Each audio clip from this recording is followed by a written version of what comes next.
Here we are again, boys and girls, at the Elam Hall Virtual Kids Club. Still virtual, still having to stand in front of a computer and make this video. I don't like that now at all. I really want to meet you, I want to see your faces, I want to enjoy playing games with you and telling the Bible stories, but we can't do it just now. And I hope you're all keeping safe just now. Make sure that you wear the mask when you're meant to wear the mask. And make sure you keep back from people so that you don't catch this bad virus that's all going round about. That's what I'm trying to do, and that's what I want you to do as well, boys and girls. But I'm here again to tell you the story from the Bible. Remember, the Bible is God's word. The Bible is God's message for us. And I told you last week about two lost things. I told you about a lost sheep, and I told you about a lost coin.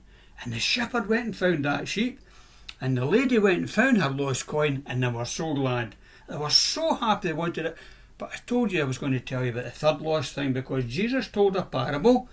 That's a story about something that happens in the world, but it's got a heavenly meaning for us. And he told this parable, and it was about three lost things. Well, the third lost thing was this. This father, he had two sons. Oh, he really loved these two sons.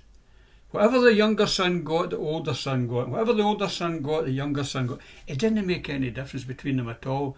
And they were really quite happy, and they were really quite contented. Always food on the table. When it came to birthday, there was always a gift for them. When they needed this or when they needed that, then it was always there, because the dad really took care of them, because he loved them so much. But one day the wee boy, the younger son, was sitting thinking. He says, see, when my dad dies, whatever money my dad has got, it's going to be shared between me and my big brother. And see this house all round about me, that's going to be shared between me and my big brother as well. And we're going to be ready and all right for the rest of our life. Dad, is that true? Well, the dad said, yeah, that's true, son. He says, while I'm living, I'll be able to give you everything that you need as far as your life is concerned, and I'll be happy to do that. But when I die, you're right enough. The money that I've got, your big brother will get half of it, and you'll get half of it. The house that we've got, your big brother will get half of it, and you'll get half of it, and that's the way it'll be. And the son was quite happy with that, and away he went. Quite happy with that, knowing that someday he was going to be sorted out as far as his life is concerned.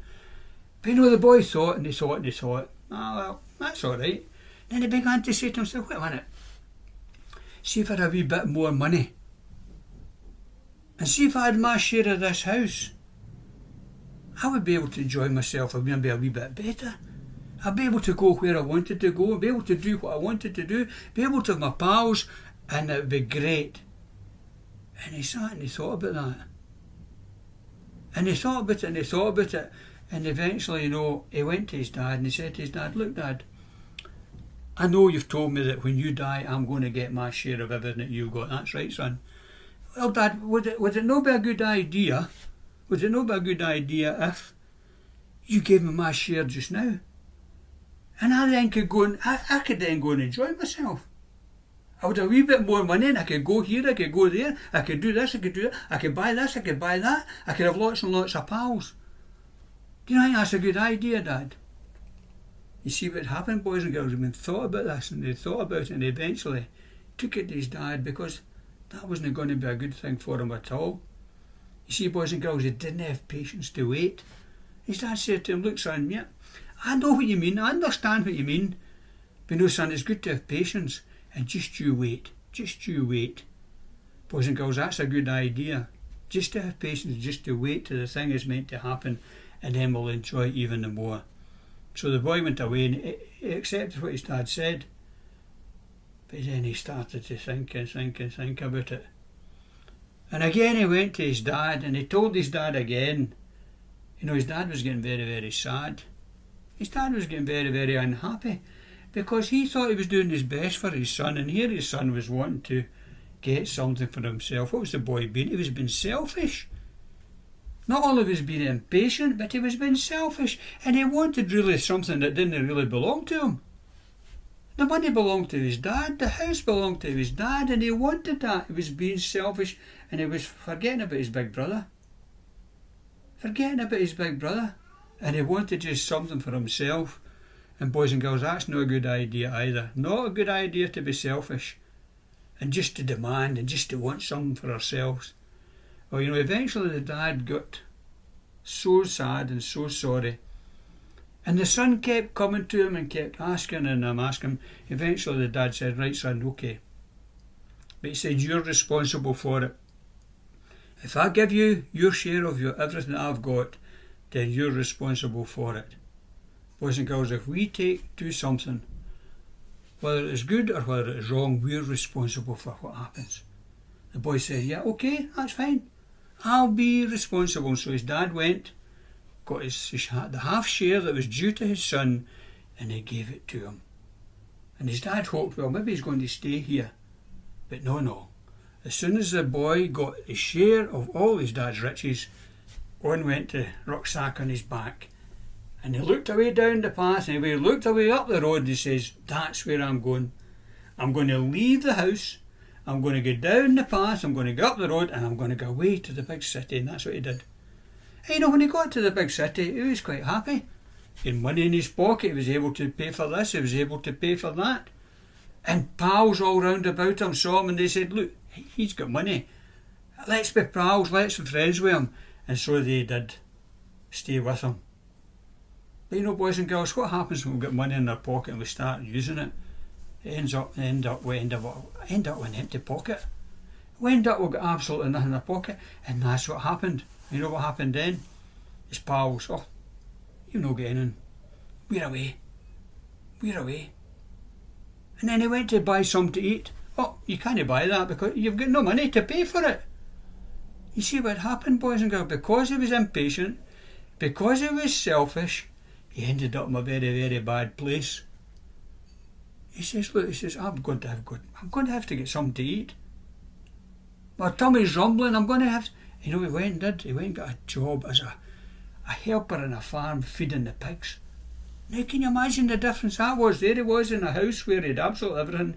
Here he was now, he was feeding pigs. And he looked at the rubbish that the pigs were eating, and his stomach, he was so hungry he could just have ate that. But that happened, and things did not improve because he was trying to sort it out himself. And that's what happens sometimes, boys and girls. Sometimes we try to sort things out ourselves and we can't make it any better. And then he started to think again. What do you think he thought about? He thought about his dad, and he thought about his dad's house, and he thought about his dad's table where everything was there for him. Oh dear, Buster, oh dear.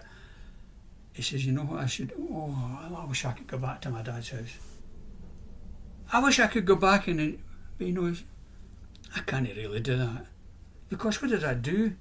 I was impatient, I was selfish, and I took the stuff off my dad, and I've come away and I've spent it. And I've got rid of it all, I've wasted it all. You know what I'm going to do?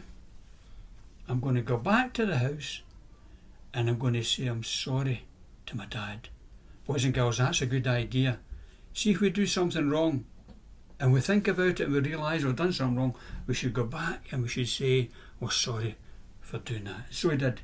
He left the pigs behind, he left the city behind, and he started to walk again back the road this time, back towards the house. And as I'm sure, as he was going towards it, I'm sure he was wondering, what's going to happen? Well, boys and girls, all the time this was going to happen, what do you think the dad was doing? You know what was happening? Every day his dad would open up the curtains in the house, big window, and every day his dad would sit at that window and he would hope that his son would come back to him, because that dad loved him. His dad loved him so much he hoped to come back. And then one day, look, hey, there's something come up.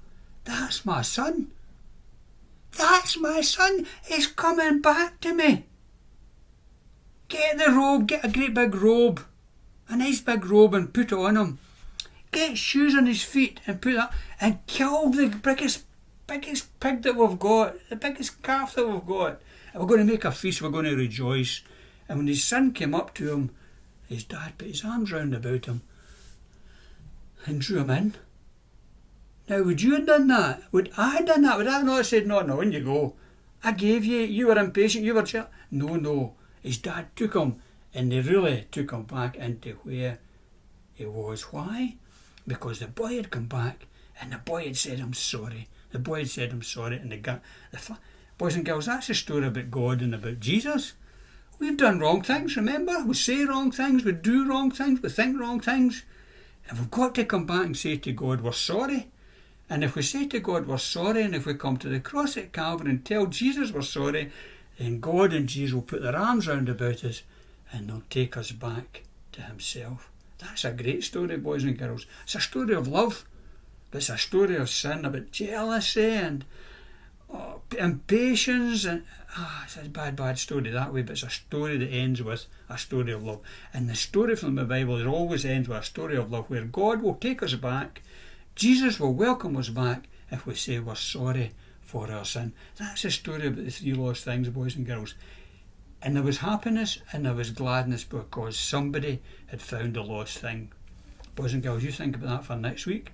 And again, we'll see you next week at the Elim Hall Monday Night Kids Club. Thanks. Enjoy your week. Cheerio just now.